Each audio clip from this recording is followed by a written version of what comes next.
1976 সালে মাত্র 4টি শাখা নিয়ে যাত্রা শুরু করেছিল ত্রিপুরা গ্রামীণ ব্যাংক।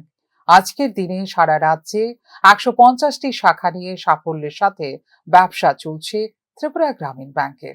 শনিবার গ্রামীণ ব্যাংকের বার্ষিক সাংবাদিক সম্মেলনে সাফল্যের তথ্য তুলে ধরেন চেয়ারম্যান সত্যেন্দ্র সিং।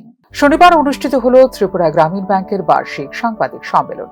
রাজধানীর প্রজ্ঞা ভবনে সাংবাদিক সম্মেলনে ত্রিপুরার নিজস্ব এই ব্যাংকের সাফল্যের তথ্য তুলে ধরেন আধিকারিকরা।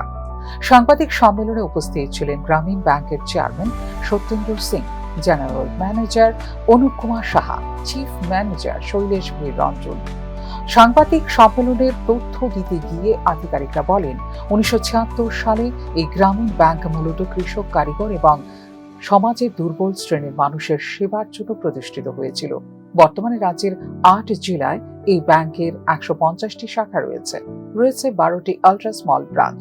মাত্র 4,52,000 টাকা দিয়ে ব্যবসা শুরু করা এই ব্যাংক বর্তমানে 15,422 কোটি টাকা লেনদেন করছেন।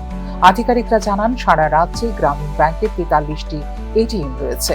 এর মধ্যে শহরাঞ্চলে 3টি এটিএম সহ আধা শহর এবং গ্রামীণ এলাকায় রয়েছে 19টি। রাজ্যের গ্রাম, পাহাড় এবং প্রত্যন্ত এলাকায় এই ব্যাংকের শক্তিশালী পরিষেবা রয়েছে। নিউজ নাও প্রতিনিধির প্রশ্নের উত্তরে চেয়ারম্যান সত্যেন্দ্র সিং গত 3 বছরে ব্যাংকের ব্যবসার সাফল্য তুলে ধরেন।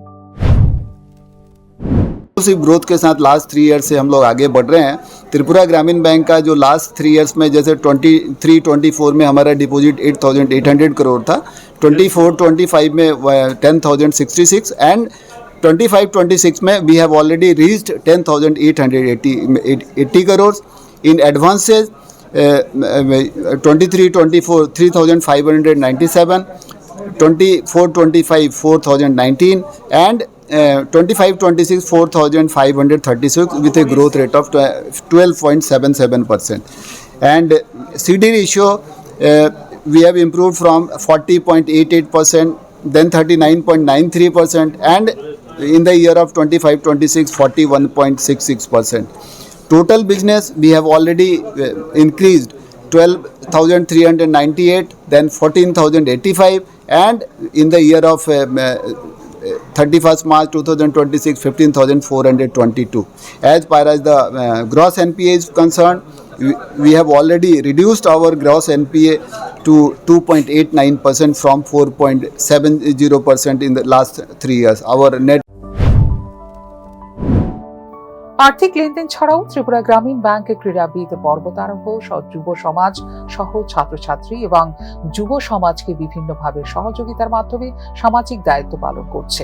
ডিজিটাল ব্যাংকিংকে আরও শক্তিশালী করে গ্রামীণ উদ্যোক্তাদের ঋণ সম্প্রসারণ বৃদ্ধি করার মধ্য দিয়ে আত্মনির্ভর ভারত এবং বিকশিত ত্রিপুরা গড়ার লক্ষ্যে এই ব্যাংক দায়িত্ব নিয়ে কাজ করে চলেছে বলে আধিকারিকরা দাবি করেছেন। ফিউরো রিপোর্ট, নিউজ।